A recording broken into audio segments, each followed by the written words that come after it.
اطنخ ورحب يا قصيدة بالضيف بالشعر الفريد، سعود في عرسه سعيد، قال الف حيا بالكرام. اهلا وحيا الله الحضور، من بارك وبسطك شعور، بقبله وبزاد السرور، اهلا وسهلا بالكرام. اطلق ورحب يا قصيد بالضيف بالشعر الفريد، سعود في عرس السعيد، قال الف حيا بالكرام. اهلا وحيا الله الحضور، امبارك وبسطك شعور، بقبله وبزاد السرور، اهلا وسهلا بالكرام.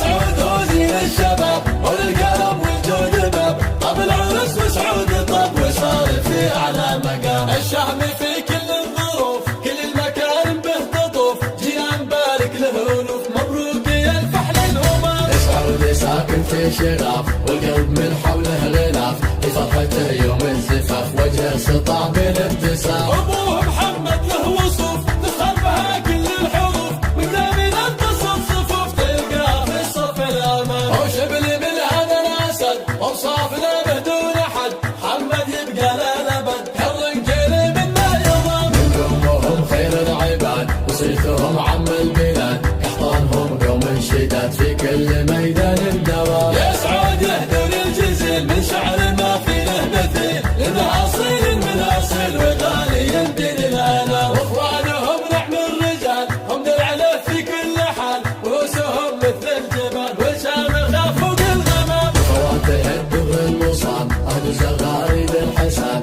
سعود وبدر الزمان عساه يحيا في سلام. وخف صلى الله كثير عليك يا البدر المنير، يا صاحب الخير الوفر يا سيدي مسك الختام. اطلق ورحب يا قصيد بالضيف بالشعر الفريد، سعود في عرس السعيد، قال الف حيا بالكرام. اهلا وحيا الله الحضور، امبارك وبسطك شعور، بقبالهم زاد السرور، اهلا وسهلا بالكرام.